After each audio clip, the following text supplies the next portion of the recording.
So the British Council's work in higher education in sub-Saharan Africa currently aims to foster a culture of entrepreneurship and innovation within higher education institutions. As a part of that, in South Africa, we partnered with Universities South Africa with the Entrepreneurship Development in Higher Education program to support them in executing a piece of research, a mapping study that looked at all that's happening across the innovation ecosystem in the 26 public universities. One of the recommendations from that study was to have a look at the commercialization of non-STEM related research. Commercialization of HAS, fortunately, it is an avenue that requires collaboration.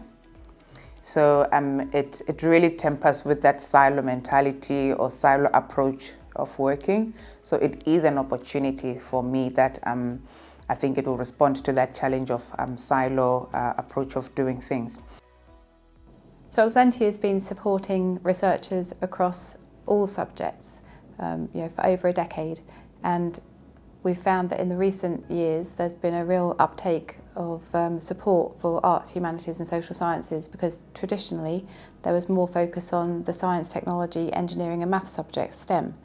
So now there's an emphasis on trying to support researchers in this other area of HAS, and we really want to work with academics and knowledge exchange professionals all over the world so that we can really support commercialisation across all subjects, not just STEM.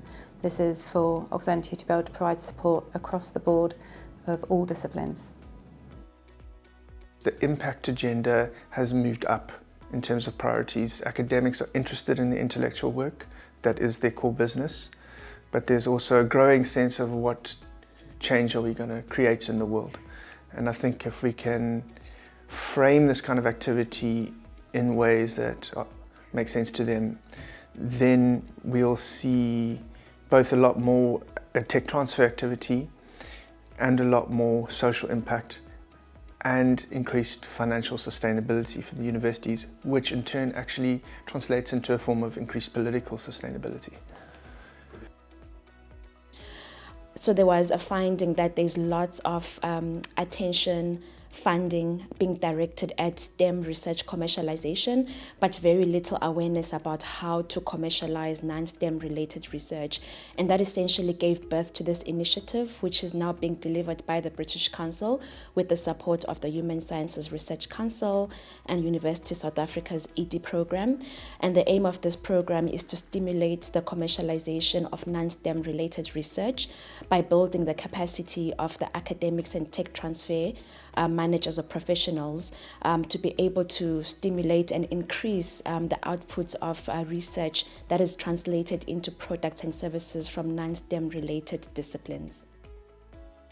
In general, there has to be a mindset shift, in terms of dealing with commercialization within the HAS field, that is humanities, arts and social sciences, and that so some of the key barriers include language. I don't think funding necessarily is the biggest issue. I think we need to get a mindset change in people in humanities. I mean, people who want to do business go study business. They don't go study humanities. So a lot of people in humanities have got projects that could be suitable for commercialization, and it's not being commercialized because they just don't care, or they never actually spot the opportunity. I think researchers has got an ethical responsibility to give back to communities, and that doesn't always happen.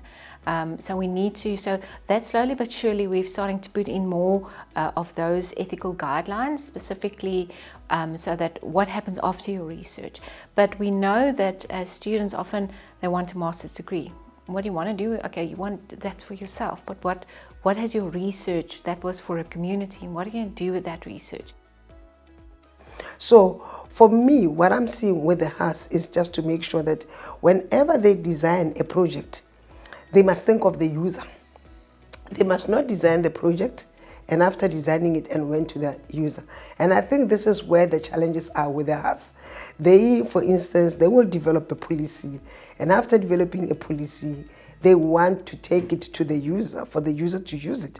And that becomes a challenge because the user, we're not part and parcel of developing that policy. So you cannot develop something else and expect me to use it. You should have seen to me and see, where are the challenges? What is the pain? What is the problem?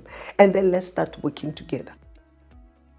I think part of also what we discussed was how do we also kind of create multidisciplinary collaborations where we could take someone from engineer, for example, link with an artist in a museum, for example. So I think those opportunities now, we have a better understanding of how we can actually make them a reality than just a theoretical understanding. I think initiating the conversations regarding commercialization earlier, I think that again it ties to awareness. It's just that in the arts and social sciences, the awareness isn't there from the get-go. And it doesn't mean, as Dr. Galada said now, there's no it's not that they have to commercialize everything, but that publication isn't the only avenue that you can explore, that there are just other opportunities as well. There's so many things to take back, but I think the biggest thing is the mechanisms and how you commercialize has to work. So that's like, you know, if you're gonna do this thing, step one is you've got to get industry engagement, and one of the big tools is the consulting contracts. So once you've got that in place and you get industry engagement, you build the networks, and then you start to really unpack the products, almost so software and hardware and so on. So it's been fascinating to see it. Learned a lot from Oxentia, the Oxford team, Cambridge, and LSE as well. So brilliant, yeah. We hope that this is just a first step in building those skills, especially in the humanities, arts and social sciences, the HAS community. And we also hope that it's going to build more connections between South African universities and the UK ecosystem in innovation.